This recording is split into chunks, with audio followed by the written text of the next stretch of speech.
Hello students, स्वागत है आपका अपने YouTube channel study with Kapil sir पे। स्टूडेंट्स, आज हम भारतीय संविधान की कुछ सामान्य जानकारी जानेंगे और हम इसमें यह भी जानने का प्रयास करेंगे कि हमारे संविधान को किसने लिखा, और हम इसमें यह भी जानेंगे कि किसने हमारे संविधान को सजाया। और हम इस वीडियो में यह भी जानने का प्रयास करेंगे कि भारतीय संविधान में कितने चित्र दिए गए हैं।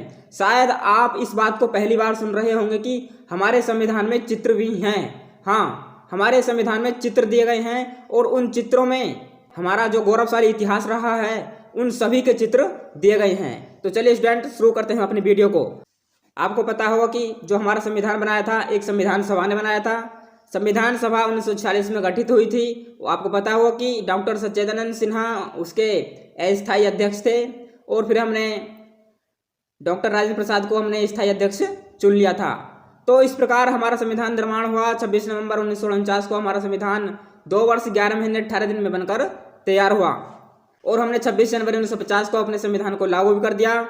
भारतीय संविधान को पूर्ण रूप से तैयार करने में लगभग 2 वर्ष 11 महीने 18 दिन का समय लगा।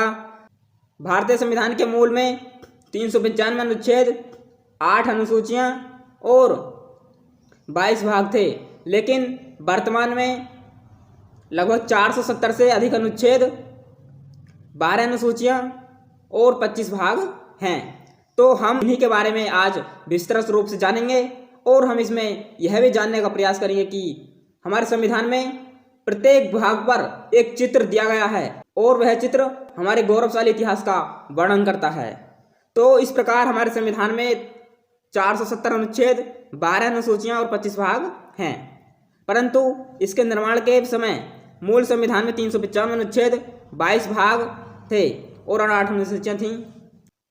तो इस प्रकार कार्यकारी शक्ति मंत्री परिषद में निहित होती है, जिसका प्रमुख प्रधानमंत्री होता है। तो वर्तमान प्रधानमंत्री नरेंद्र मोदी हैं। प्रत्येक राज्य में एक विधानसभा होती है और विधानसभा के अतिरिक्त भी कुछ राज्यों में विधान परिषद है, जैसे कि उत्तर प्रदेश, बिहार, महाराष्ट्र, कर्नाटक, आंध्र प्रदेश और तेलंगाना में एक विधान परिषद भी दी गई हैं।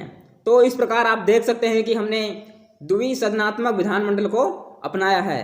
डॉक्टर भीमराव अंबेडकर को प्रारूप समिति के अध्यक्ष होने के नाते भारतीय संविधान का पिता भी कहा जाता है। डॉक्टर भीमराव अंबेडकर ने अनुच्छेद 32 को संविधान की आत्मा कहा है, लेकिन भारतीय संविधान को लिखने वाले शख्स प्रेम बिहारी नारायण राय ज़्यादा थे। उन्होंने भारतीय संविधान को अपने हाथों से स्वयं लिखा था। और यहाँ पर एक प्रश्न और बन सकता है कि भारतीय संविधान को किसने सजाया? नंदलाल बोस ने संविधान की हस्तलिखित प्रति को डिजाइन किया है, अर्थात नंदलाल बोस ने भारतीय संविधान को सजाया है। S.N. मुखर्जी संविधान सभा में संविधान के मुख्य प्रारूपकार थे और बहस के बाद संविधान सभा में यह तय हुआ कि भारतीय संविधान में शब्द ही संविधान का हिस्सा होंगे, चित्र संविधान का हिस्सा नहीं होंगे। अब यहाँ पर एक प्रश्न बनने की संभावना है। वो प्रश्न क्या है कि भारतीय संविधान में उल्लिखित चित्र क्या संविधान का हिस्सा हैं या नहीं? संविधान में लिखित शब्द ही संविधान का हिस्सा हैं, न कि संविधान में लिखित चित्र। तो हमारे संविधान में 22 चित्र दिए गए हैं और प्रत्येक भाग पर एक चित्र दिया गया है। हमारे संविधान में कुछ चित्र दिए गए हैं। वह चित्र कौन कौन से हैं? जैसे कि काल की छाती पर पैर रखकर नृत्य करते नटराज, अयोध्या लौटते राम, सीता और लक्ष्मण, कुरुक्षेत्र में अर्जुन को गीता का उपदेश देते हुए भगवान कृष्ण और गंगा का धरती पर अवतरण आदि संविधान में चित्र दिए गए हैं। तो शांति का उपदेश देते हुए बौद्ध और यज्ञ करते हुए वैदिक ऋषि का भी चित्र हमारे संविधान में दिया गया है। ये सभी चित्र हमारे संविधान की मूल कॉपी यानी अंग्रेजी पांडुलिपि में है। तो प्रधानमंत्री जवाहरलाल नेहरू के कहने पर शांति निकेतन के प्रसिद्ध चित्रकार नंदलाल बोस ने छात्रों के साथ 4 साल में 22 चित्र डिजाइन किए, अर्थात हमारे संविधान को नंदलाल बोस ने 22 चित्रों के माध्यम से हमारे संविधान के बॉर्डर को सजाया है। तो उन्हें 21,000 रुपये का मेहताना दिया गया था, अर्थात नंदलाल बोस को, जिसने हमारे संविधान को डिजाइन किया था, उनको हमने 21,000 रुपये का मेहताना दिया था। संविधान के कवर को अजंता की भित्ति चित्र शैली से सजाया गया है और शुरुआत अशोक के चिन्ह से की गई है, अर्थात जो संविधान का कवर है उसे अजंता की भित्ति से सजाया गया है और संविधान की जो शुरुआत हुई है वहां पर एक अशोक का चिन्ह दिया गया है। अगले पन्ने पर प्रस्तावना यानी उद्देश्य का दी गई है, यानी कि उद्देश्य क्या से पहले वाला पृष्ठ पर हमारा अशोक का चिन्ह बना हुआ है। सुनहरे बॉर्डर से गृह प्रस्तावना में घोड़ा, शेर, हाथी और बैल के चित्र बने हैं। चित्रों में देश की भौगोलिक विविधता को भी दर्शाया गया है। इनके चलते भारतीय संविधान को रिपब्लिक आर्ट भी कहा जाता है। तो आपको पता है कि भारतीय संविधान को रिपब्लिक ऑफ आर्ट भी कहा जाता है। इन चित्रों पर संविधान सभा में बहस हुई। दरअसल कई सदस्यों ने सवाल उठाया कि संविधान में अगर राम, सीता, कृष्ण, हनुमान, बुद्ध, महावीर, गुरु गोविंद सिंह जैसे चित्र होंगे तो हमारी पंथ निरपेक्षता को क्षति पहुंचेगी, लेकिन चित्र होंगे तो वह पंथ निरपेक्ष कैसे? तो इस पर सदस्यों के बीच बहस हुई। आखिर बहस में वोटिंग करते हुए तय हुआ कि संविधान में लिखे शब्द ही संविधान का हिस्सा होंगे, न कि संविधान में उल्लिखित चित्र। तो आप यहाँ पर देख सकते हैं कि यदि राम, सीता, लक्ष्मण और गुरु गोविंद सिंह के यदि चित्र हम संविधान में लिख देंगे तो यहाँ से क्या हमारे देश की पंथ निरपेक्षता को चुनौती नहीं दी जा सकती? तो यहाँ पर चुनौती दी जा सकती है, क्योंकि हमारे संविधान में स्पष्ट लिखा है कि हम भारत के लोग भारत को एक संपूर्ण प्रभुत्व संपन्न समाजवादी पंथ निरपेक्ष लोकतांत्रिक गणराज्य बनाने के लिए। तो वहाँ पर स्पष्ट शब्दों में लिखा है कि धर्म निरपेक्ष, यानी कि राज्य का ऐसा कोई धर्म नहीं होगा कि वह किसी एक विशेष धर्म को मान्यता दे। तो इसी को मद्देनजर रखते हुए संविधान सभा के विशेषज्ञों ने यह प्रावधान किया कि संविधान सभा में लिखित शब्द ही संविधान का हिस्सा होंगे, न कि संविधान में लिखित चित्र। संविधान की मूल कॉपी के कवर को सुनहरे रंग के शतजल कमल और अन्य फूलों से सजाया गया है।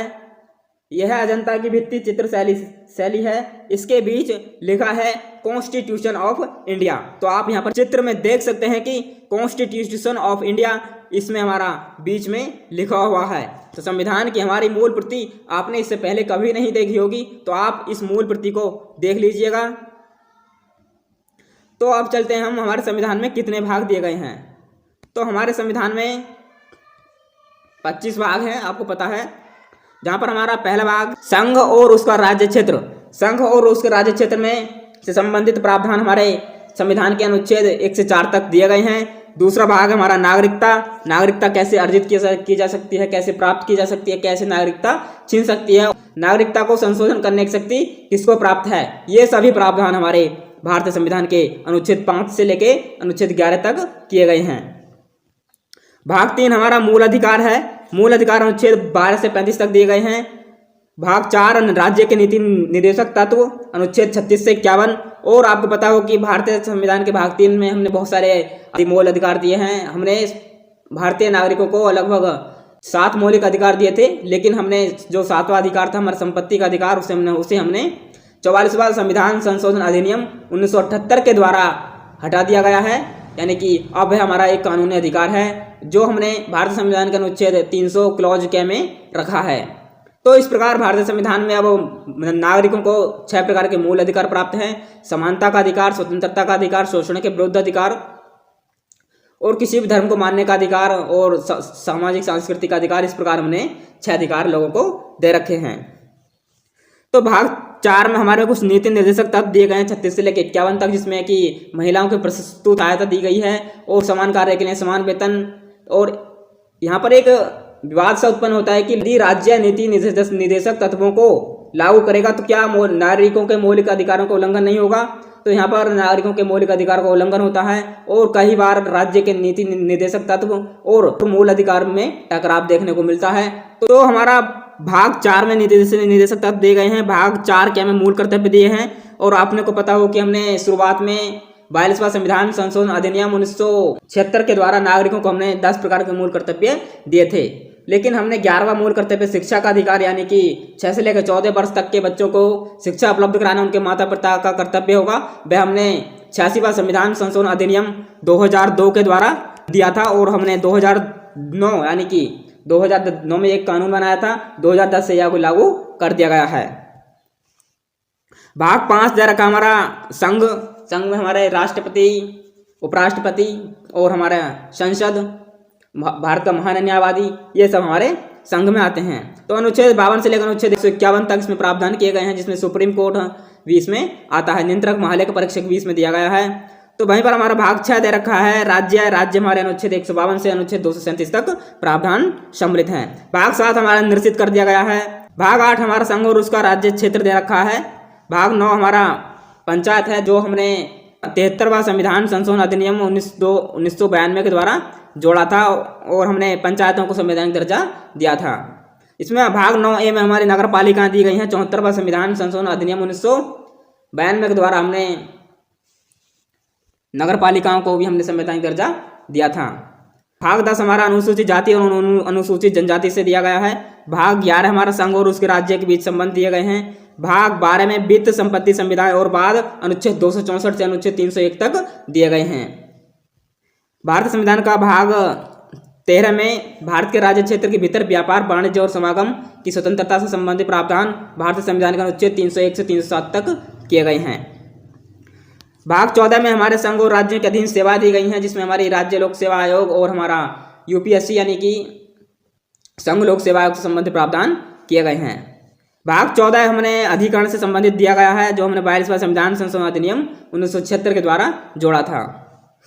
भाग 15 हमारे निर्वाचन संबंधित दिया गया है, जिसमें हमारा निर्वाचन आयोग से संबंधित प्रावधान है। अनुच्छेद 324 में हमारा निर्वाचन आयोग की व्यवस्था का उपबंध करता है। वहीं पर हमारा भाग 16 कुछ विशेष वर्गों के लिए विशेष उपबंध की व्यवस्था करता है। भाग 17 हमारा जो राजभाषा है अनुच्छेद 343 से 351 तक संबंधित प्रावधान करता है। भाग 18 हमारा आपातकाल से संबंधित प्रावधान करता है, जिसमें हमारा राष्ट्रीय आपातकाल, वित्तीय आपातकाल और हमारा राष्ट्रपति शासन दिया गया है। तो भारत में राष्ट्रीय आपातकाल अनुच्छेद 352, राष्ट्रपति शासन अनुच्छेद 356 और अनुच्छेद 360 के द्वारा वित्तीय आपातकाल लगाया जाता है। भाग 19 हमने प्रकीर्णन है, जो हमारा अनुच्छेद 361 से 367 तक दिया गया है। भाग 20 हमारा संविधान में संशोधन, अनुच्छेद 368 के द्वारा संविधान में संशोधन किया जा सकते हैं। भारतीय संविधान में संशोधन हमने 2 प्रकार से कर सकते हैं। एक हमारा विशेष बहुमत द्वारा और एक विशेष बहुमत प्लस आधे राज्यों की सहमति द्वारा हम संविधान में संशोधन अनुच्छेद 368 के जरिए कर सकते हैं। भाग 21 हमारा अस्थायी, संक्रमणकालीन और विशेष उपबंध दिए गए हैं। इसमें कुछ राज्य हैं जैसे कि सिक्किम, केरल और मिजोरम, इस नागालैंड, इस प्रकार से हमको कई सारे राज्यों के इसमें संबंधित विशेष उपबंध की व्यवस्था की गई है। भाग 22 हमारा संक्षिप्त नाम और हिंदी में प्राधिकृत पाठ और निरसन से संबंधित हमारा अनुच्छेद 393 से अनुच्छेद 395 दिए गए हैं। तो चलिए स्टूडेंट, अब चलते हैं हम अपने भाग 1 पर। आखिर हमारे संविधान की पुस्तक में भाग 1 से संबंधित क्या प्रावधान किए गए हैं? क्या भाग 1 से संबंधित हमारे संविधान की मूल प्रति में कुछ चित्र दिए गए हैं? आज हम उन्हीं चित्रों के बारे में विस्तृत रूप से चर्चा कर रहे हैं। तो चलिए स्टूडेंट, चलते हैं अपने पहले भाग की तरफ। तो आज का हमारा पहला भाग दे रखा है कि हमारा पहला भाग है संघ और उसका राज्य क्षेत्र, जिसमें हम भारतीय संविधान के अनुच्छेद 1 से लेकर 4 तक दिए गए हैं। तो इसमें क्या क्या दे रखा है? तो भाग 1 से संबंधित हमारे संविधान में किन किन चित्रों का वर्णन किया गया है, उन सभी के बारे में जानते हैं। तो संविधान के पहले भाग की शुरुआत में सिंधु घाटी सभ्यता के चर्चित प्रतीक जैबू बैल से चित्रित हुई है। इसका नाम संघ और राज्य क्षेत्र है। यह चित्र अशोक के चिन्ह और संविधान की उद्देशिका के बाद पेज नंबर 1 पर है। जैबू बैल को सबसे शक्तिशाली वंश और मोहनजोदड़ो हड़प्पा सभ्यता का प्रतीक माना जाता है। जैबू बैल को समूह के एक शक्तिशाली नेता के रूप में देखा जाता है, जो अपने लोगों की हिफाजत करता है। तो चलिए स्टूडेंट, हम चलते हैं भाग 2 की तरफ। तो भाग 2 में हमारे किसके चित्र बने हैं? भाग 2 हमारा नागरिकता से संबंधित प्रावधान करता है और नागरिकता से संबंधित प्रावधान हमारे भारतीय संविधान के अनुच्छेद 5 से लेकर 11 तक दिए गए हैं। तो भारतीय संविधान के भाग 2 में किसका चित्र बना है? तो वैदिक युग के गुरुकुल और आश्रमों में शिक्षा लेते बच्चे के चित्र भारतीय संविधान के भाग 2 में दिए गए हैं। तो संविधान के भाग 2 की शुरुआत में वैदिक काल के गुरुकुल के चित्र से हुई है। इस भाग का नाम नागरिकता है। यह पेज नंबर 3 पर है। उस समय अग्नि, इंद्र, सूर्य की पूजा करना आम जीवन में शामिल हो चुका था। वैदिक काल में देखते होंगे कि इंद्र, सूर्य, अग्नि, इन सभी देवताओं की ऋषि मुनि पूजा किया करते थे। तो वह चित्र हमारे भारतीय संविधान के अनुच्छेद भारतीय संविधान के भाग 2 के पृष्ठ नंबर पर दिए गए हैं। भाग 3 हमारा मौलिक अधिकार है। तो मौलिक अधिकार से संबंधित प्रावधान हमारे भारतीय संविधान के अनुच्छेद 12 से लेकर 36 तक दिए गए हैं। तो मौलिक अधिकार वाले भाग में किस किस के चित्र बने हैं? पुष्पक विमान से अयोध्या लौटते राम, सीता और लक्ष्मण का चित्र भारतीय संविधान के भाग 3 के पृष्ठ पर दिए गए हैं। तो इसमें कौन कौन से प्रावधान हैं? संविधान के भाग 3 की शुरुआत सीता, लक्ष्मण और राम से हुई है। इस भाग में मौलिक अधिकारों का उल्लेख है। यह पेज नंबर 6 पर है। इस चित्र में राम, सीता और लक्ष्मण पुष्पक विमान से अयोध्या लौटते हुए दिखाए गए हैं। तो कुछ लोग कहते हैं कि हमारे संविधान में कोई चित्र नहीं दे रखा है, लेकिन आप यहाँ पर सत्यापित रूप से देख सकते हैं कि हमारे संविधान में 22 चित्र दिए गए हैं और इसमें हमारे राम, सीता, लक्ष्मण जैसे चित्र भी दिए गए हैं। भाग 4 हमारा राज्य के नीति निर्देशक तत्व है और इसमें हमारा चित्र दिया गया है। कुरुक्षेत्र में अर्जुन को गीता का उपदेश देते हुए भगवान श्री कृष्ण का चित्र भारतीय संविधान के भाग 4 में दिया गया है। तो इसमें भगवान श्री कृष्ण अर्जुन को उपदेश देते हैं कि अर्जुन मना करते हैं कि मैं अपने कर्तव्यों का पालन, अपने लोगों के प्रति अपने कर्तव्य का पालन नहीं करूंगा, और अर्जुन अपने कर्तव्य से विमुख होते हैं। तब भगवान श्री कृष्ण वहां पर उपदेश देते हैं। भारतीय संविधान के भाग 4 की शुरुआत कुरुक्षेत्र के चित्र से हुई है। इसमें कृष्ण अर्जुन को गीता का उपदेश देते हुए दिखते हैं। इस भाग में राज्य के नीति निर्देशक तत्व बताए हैं और यह हमारा भारतीय संविधान के पेज नंबर 17 पर दिया गया है। भाग 5 हमारा संघ है। भाग 5 में हमारा संघ में कौन कौन से चित्र दे रखे हैं? तो महात्मा बुद्ध से ज्ञान लेते हुए लोग और पक्षी, महात्मा बुद्ध से ज्ञान लेते हुए लोग और पक्षी का चित्र भारतीय संविधान के भाग 5 में दिया गया है। तो संविधान के भाग 5 की शुरुआत गौतम बुद्ध से हुई है। इस भाग का नाम संघ है। यह पेज नंबर 20 पर दिया गया है। संघ की शुरुआत बुद्ध के चित्र से हुई है। इस चित्र में बुद्ध लोगों को ज्ञान दिख रहे हैं। तो भाग 6 हमारा राज्य है। राज्य हमारा भारत संविधान के अनुच्छेद 152 से अनुच्छेद 237 तक प्रावधान करता है। तप में लीन 24वें जैन तीर्थंकर वर्धमान महावीर का चित्र इस पे दिखाया गया है। भाग 6 में भगवान महावीर का चित्र है। संविधान के भाग 6 की शुरुआत में 24वें तीर्थंकर यानी महावीर स्वामी का इसमें चित्र दिया गया है। इस भाग का नाम राज्य है और यह संविधान का पेज नंबर 63 पर दिया गया है। चित्र में महावीर ध्यान में बैठे हुए हैं। जो हमारा भाग 7 है वह हमारा निश्चित कर दिया गया है। संविधान के भाग 7 की शुरुआत सम्राट अशोक के चित्र से हुई है। इस भाग का नाम राज्य है। यह पेज नंबर 58 पर दिया गया है। इसमें अशोक भिक्षुओं से के साथ बौद्ध धर्म का प्रचार प्रसार करते सम्राट अशोक का चित्र दिया गया है। बौद्ध धर्म का प्रचार करते हाथी पर सवार सम्राट अशोक का चित्र भाग नंबर 7 पर दिया गया है। तो भाग 8 पर आते हैं। भाग 8 पर किस किस के चित्र दिए गए हैं? सीता की तलाश में उड़कर लंका जाते हनुमान का चित्र हमारे भाग 8 पर दिया गया है। तो संघ और उसका राज्य क्षेत्र। तो इस प्रकार सीता की तलाश करते हुए हनुमान जी का उड़ते हुए चित्र दिखाया गया है। जब रावण सीता को ले गया था तो उस टाइम पे जो हनुमान थे सीता की खोज में लंका गए थे, तो वह वाला चित्र यहाँ पर दिखाया गया है। भारतीय संविधान के भाग 8 की शुरुआत हनुमान के चित्र से हुई है। इस भाग का नाम राज्य है। यह पेज नंबर 102 पर है। चित्र में हनुमान सीता की तलाश में उड़ते हुए लंका जा रहे हैं, यह वाला चित्र दिखाया गया है। भाग 9 हमारा पंचायत है। पंचायत हमने 73वां संविधान संशोधन अधिनियम 1992 के द्वारा हमने यह जोड़ा था। हमने अनुच्छेद 40 को संवैधानिक दर्जा प्रदान किया था। तो भाग 9 में हमारे सिंहासन 32 पर बैठे उज्जैन के राजा विक्रमादित्य का चित्र दिखाया गया है। तो विक्रमादित्य का चित्र हमारे संविधान के भाग 9 में दिखाया गया है, जिसमें कि जो हमारा पंचायत है। तो संविधान के भाग 9 की शुरुआत राजा विक्रमादित्य के चित्र से हुई है। इस भाग का नाम पहले अनुसूची के भाग घ में शामिल राज्य क्षेत्र है। यह पेज नंबर 104 पर दिया गया है। चित्र में विक्रमादित्य सिंहासन 32 पर बैठ दिख रहे हैं। भाग 9 के हमारा नगर पालिकाएं दे रखा है जो हमारा, और भाग 10 244 से 244 ए तक अनुसूचित जाति और अनुसूचित जनजाति संबंधित प्रावधान करता है। तो संविधान के भाग 10 पर प्राचीन नालंदा विश्वविद्यालय की मोहर और उसका चित्र बना हुआ है और इस भाग का नाम अनुसूचित जाति और अनुसूचित जनजाति क्षेत्र है। यह पेज नंबर 105 पर है। मोहर पर देवनागरी लिपि में नालंदा विश्वविद्यालय लिखा हुआ है। नेक्स्ट भाग पर चलते हैं। भाग नंबर 11 हमारा अनुच्छेद 244 से 263 तक दिया गया है। संघ और राज्य के बीच संबंध की व्यवस्था करता है। तो राजा भरत जिनके नाम पर हमारे देश का नाम भारत पड़ा, उनका चित्र यहाँ पर भाग नंबर 11 पर दिया गया है। और केंद्र राज्यों के बीच हम संबंध, हम तीन प्रकार के संबंध पढ़ते हैं। केंद्र राज्य विधायी संबंध, केंद्र राज्य वित्तीय संबंध और केंद्र राज्य प्रशासनिक संबंध। इस प्रकार के संबंध हम केंद्र राज्य संबंध में पढ़ते हैं। संविधान के भाग 11 पर राजा भरत का चित्र बना हुआ है। इस भाग का नाम संघ और राज्य क्षेत्र, राज्यों के बीच संबंध है। यह पेज नंबर 106 पर दिया गया है। यह उड़िया शैली की एक कलाकृति है। इसमें राजा भरत घोड़े के साथ खड़े हैं। तो नेक्स्ट भाग पर चलते हैं। नेक्स्ट भाग हमारा भाग 12 है, अनुच्छेद 264 से अनुच्छेद 300 ए तक। वित्त संपत्ति संविधाएं और बाद हमारा इस भाग का नाम है। तो संविधान के भाग 12 पर नटराज रूप में भगवान शिव की कलाकृति का चित्र दिया गया है। संविधान के भाग 12 में नटराज का चित्र बना हुआ है। इस भाग का नाम वित्त, संपत्ति, संविधान और वाद है। यह पेज नंबर 113 पर है। यह दक्षिण भारतीय शैली का चित्र है जिसमें काल की छाती पर पैर रखकर नटराज नृत्य कर रहे हैं। तो संविधान के भाग 13 पर आते हैं। भाग 13 हमारे 301 से लेकर 307 तक दिया गया है। इस भाग का नाम भारत के राज्य क्षेत्र के भीतर व्यापार, वाणिज्य और समागम है। तो भागीरथ की तपस्या और गंगा का अवतरण हमारे इस भाग में चित्र का नाम है। तो भारत संविधान के भाग 13 में गंगा का अवतरण कैसे हुआ, भागीरथ कैसे गंगा को पृथ्वी पर लाया है, उसका चित्र यहाँ पर दिया गया है।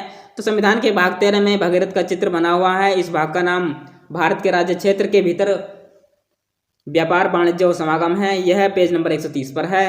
इसमें महाबलीपुरम मंदिर पर उकेरी गई है कलाकृतियों को दर्शाया गया है। शेषनाग के साथ साथ अन्य देवी देवताओं के चित्र हैं। इसी चित्र में भागीरथ की तपस्या और गंगा का अवतरण भी दर्शाया गया है। तो हम भाग 14 पर आ चुके हैं। अनुच्छेद 308 से 323 तक संघ और राज्य के अधीन सेवाएं, यानी कि राज्य लोक सेवा आयोग और संघ लोक सेवा आयोग से संबंधित प्रावधान दिए गए हैं। इसमें हमारा जो चित्र बना है दरबार एक खास में बैठे हुए सम्राट अकबर का चित्र यहाँ पर दिया गया है। संविधान के भाग 14 में अकबर के दरबार का चित्र बना हुआ है। इस भाग का नाम संघ और राज्य के अधीन सेवाएं हैं। यह हमारे पेज नंबर 132 पर दिया गया है। इस चित्र में अकबर और उनके दरबारी बैठे हुए हैं। पेज नंबर और पीछे चंबर डुगली महिलाएं हैं। संविधान के भाग 15 पर आते हैं। भाग 15 पर था महाराज शिवाजी और गुरु गोविंद का चित्र दिया गया है जो हमारा निर्वाचन है। अनुच्छेद 324 हमारे एक निर्वाचन आयोग की व्यवस्था करता है। अनुच्छेद 329 तक इसे प्रावधान दिए गए हैं। तो संविधान के भाग 15 में मराठा राजा छत्रपति शिवाजी और सिखों के 10वें गुरु गोविंद का चित्र बना हुआ है। मूल संविधान में 15 भाग चुनाव है। यह पेज नंबर 141 पर है। यह पहला पन्ना है जिस पर 2 चित्र एक साथ दिए गए हैं। मतलब इस पेज पर 2 चित्र दिए गए हैं। एक चित्र पर हमारे छत्रपति शिवाजी और दूसरे चित्र पर हमारे गुरु गोविंद का चित्र बना हुआ है। भाग 16 हमारा अनुच्छेद 330 से अनुच्छेद 342 तक प्रावधान करता है। इस भाग का नाम कुछ वर्गों के लिए विशेष उपबंध की व्यवस्था की गई है। झांसी की रानी लक्ष्मीबाई और मैसूर का राजा टीपू सुल्तान का इस पर चित्र दिखाया गया है। संविधान के भाग 16 में रानी लक्ष्मीबाई और टीपू सुल्तान का चित्र बना है। इस भाग का नाम कुछ वर्गों के संबंध में विशेष उपबंध है। यह पेज नंबर 144 पर है। संविधान के चित्रों में यहीं से ब्रिटिश काल की शुरुआत होती है। नेक्स्ट चलते हैं दोस्तों, भाग 17 पर आते हैं। अनुच्छेद 343 से अनुच्छेद 351 तक यह प्रावधान करता है और यहाँ पर हमारा राजभाषा से संबंधित प्रावधान करता है। तो नमक कानून के खिलाफ दांडी मार्च करते बापू जो महात्मा गांधी हैं, जब नमक कानून के खिलाफ जब दांडी की मार्च की यात्रा कर रहे थे तो उस समय पर यह हमारा चित्र यहाँ पर दर्शाया गया है। और उन्होंने नमक बनाकर नमक कानून भंग भी किया था, ये आपको पता होना चाहिए। संविधान के भाग 17 में महात्मा गांधी का चित्र बना है। यह भाग का नाम आधिकारिक भाषा है। यह पेज नंबर 149 पर दिया गया है। चित्र में महात्मा गांधी नमक कानून को तोड़ने के लिए दांडी मार्च करते दिखाई दे रहे हैं। तो आप यहाँ पर देख सकते हैं कि महात्मा गांधी कैसे दांडी मार्च पर यात्रा कर रहे हैं और उन्होंने नमक कानून तोड़ा भी था, आपको पता होगा। भाग 18 हमारा आपातकाल से संबंधित प्रावधान करता है। आपातकाल से संबंधित प्रावधान भारतीय संविधान के अनुच्छेद 352 से अनुच्छेद 360 तक करते हैं। 3 प्रकार के आपातकाल पढ़ते हैं। अनुच्छेद 352 राष्ट्रीय आपातकाल, अनुच्छेद 356 राष्ट्रपति शासन या फिर राज्य शासन, अनुच्छेद 360 वित्तीय आपातकाल से संबंधित प्रावधान करता है। आपको पता होगा कि अभी तक हमारा जो राष्ट्रीय आपातकाल है अभी तक 3 बार लगाया गया है।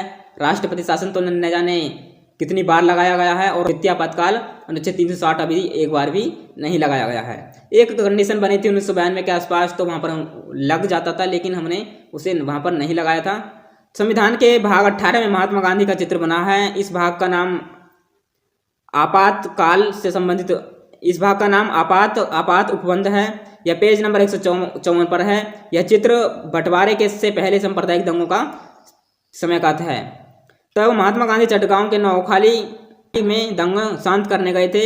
यह इलाका अब बांग्लादेश में है। चित्र में गांधी के साथ 3 बंधुओं एंड्रयूज भी हैं। एक हिंदू महिला गांधी जी को तिलक लगा रही है और कुछ मुस्लिम पुरुष हाथ जोड़कर खड़े हैं।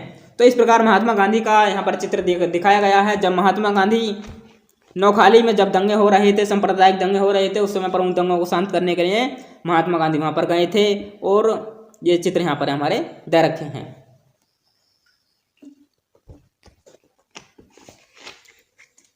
तो भाग 19 पर चलते हैं। भाग 19 प्रकीर्णन है, अनुच्छेद 361 से अनुच्छेद 367 तक दिया गया है। इस पर हमारा आज़ाद हिंद फौज के झंडे का सैल्यूट करते सुभाष चंद्र नेताजी का चित्र दिया गया है। तो यहाँ पर देखिए सुभाष चंद्र बोस कैसे सैल्यूट कर रहे हैं। तो संविधान के भाग 9 पर सुभाष चंद्र बोस जी का चित्र बना हुआ है। यह भाग का नाम प्रकीर्णन है। यह पेज नंबर 160 पर है। नेताजी आज़ाद हिंद फौज के झंडे को सैल्यूट कर रहे हैं।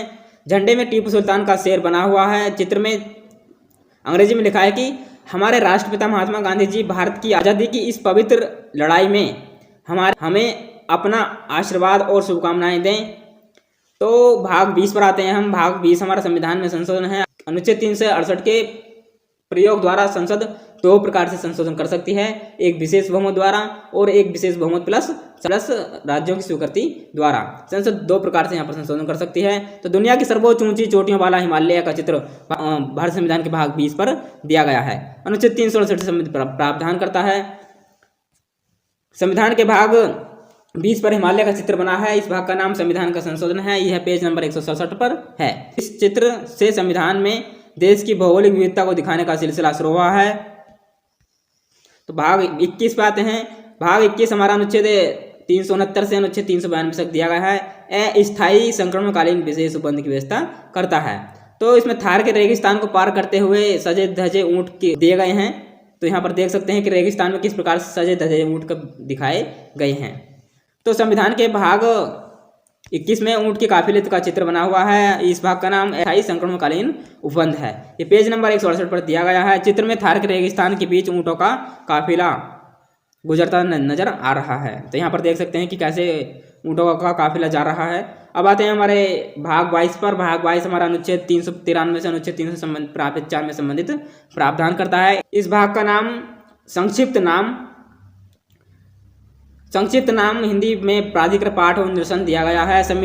तो इस पर हम जो हमारा चित्र बना है, समुद्र की ऊंची लहरों को मात देता भारतीय जहाज। इसमें समुद्र की ऊंची ऊंची लहरों को मात देता भारतीय जहाज का चित्र दिखाया गया है। तो संविधान के भाग 22 पर समुद्र में जहाज का चित्र बना हुआ है। इस भाग का नाम संक्षिप्त नाम प्रारंभ और निरसन है। यह पेज नंबर 181 पर दिया है। चित्र हमारे गौरवशाली समुद्रिक प्रभाव का यात्राओं का प्रतीक है। तो आप भारतीय संविधान का पिछला कवर देख सकते हैं। भारतीय संविधान के पिछले कवर पर ऐसा बना हुआ है। ये हमारा गोल गोल सा यहाँ पर बना हुआ है। मैं आपसे उम्मीद करता हूँ कि आपने ऐसी जानकारी पहले कभी नहीं सुनी होगी, ना ही जानी होगी। तो इस वीडियो से यदि आपको थोड़ा भी फायदा हुआ है, थोड़ा भी समझ में आया है, वीडियो को लाइक, चैनल को सब्सक्राइब जरूर करें। मिलते हैं नेक्स्ट वीडियो में। तब तक के लिए जय हिंद।